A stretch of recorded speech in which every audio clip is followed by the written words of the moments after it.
కేరళ వైనాడ్ ప్రకృతి బీభత్స బాధితులను ఆదుకుందాం, మానవత్వాన్ని చాటుకుందామని national students of India Guntur జిల్లా ప్రెసిడెంట్ కరీం పిలుపునిచ్చారు. ఈ సందర్భంగా గుంటూరులోని హిందూ కాలేజ్ ఎదురు విరాళాల సేకరణ కార్యక్రమం చేపట్టారు. ఈ కార్యక్రమంలో కాంగ్రెస్ పార్టీ జిల్లా అధ్యక్షులు Lingamsetty Eswararao, Hope Win hospital doctor Razia Sultana మరియు కోవిడ్ ఫైటర్స్ పాల్గొన్నారు. ఈ సందర్భంగా వారు మాట్లాడుతూ ప్రకృతి బీభత్సం వలన నష్టపోయిన కేరళ రాష్ట్ర ప్రజలను ఆదుకోవడానికి ఆగస్టు 13వ తేదీ నుండి 15వ తేదీ వరకు విరాళాలు సేకరిస్తున్నామని తెలిపారు. ఇప్పటికే చిరంజీవి 2 కోట్ల రూపాయల చెక్కును కేరళ ముఖ్యమంత్రికి అందజేయడం జరిగిందని తెలిపారు. అదేవిధంగా ప్రతి ఒక్క దాత ముందుకు రావాలని, తమ వంతు బాధ్యతగా కేరళ రాష్ట్ర ప్రజలను ఆదుకోవాలని కోరారు. 3 రోజులలో సేకరించిన విరాళాలను కేరళ రాష్ట్రంలోని SSUI నాయకులకు అందజేస్తామని తెలియజేశారు.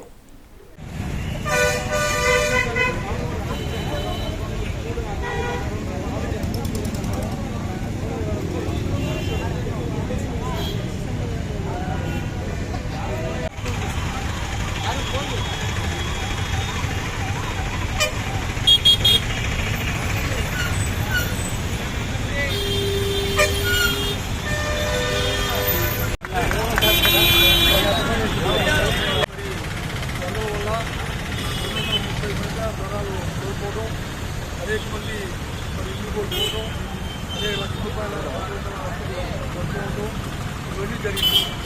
మరి వైద్య నిపుణులు అనేక మంది అనేక మీటింగ్ దగ్గర వాటి ప్రభుత్వాలు మాట్లాడాల్సిన అవసరం ఉంది.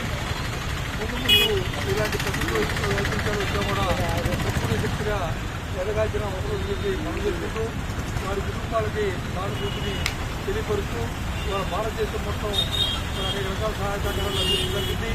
రాహుల్ గాంధీ గారు, ప్రియాంక గాంధీ గారు కూడా ఆ ప్రాంతానికి వెళ్ళి మరి వారిని వారిని పరిశీలించి అన్ని రకాలుగా వారికి అండగా ఉంటామని చెప్పి ఆలోచన చెప్పని వారికి సహాయం చేయడం జరిగింది. అదేవిధంగా చిరంజీవి గారు ఆ ప్రాంతానికి వెళ్ళి ఆ రాష్ట్ర ముఖ్యమంత్రికి 2 కోట్ల రూపాయలు మరి ఉదారంగా విరాళం ఇవ్వడం జరిగింది. అనేక మంది అనేక రకాలుగా భారతదేశం మొత్తం మీద వెళ్ళి ఆ ప్రాంత ప్రజల్ని పాల్గొన్న దేశం మొత్తం ఏర్పడింది.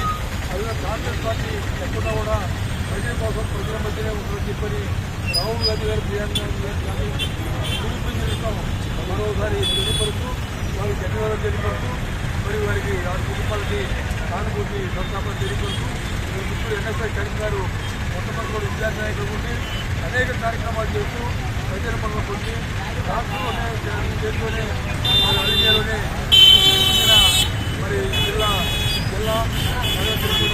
అసలు సంస్కృతిగా అనేక కార్యక్రమాలు చేస్తూ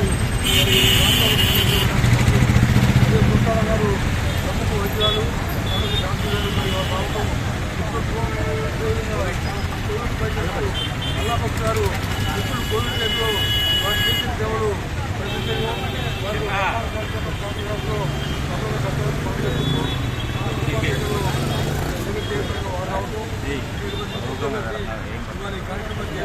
పనిచేస్తూ పక్కన పెట్టుకుంటే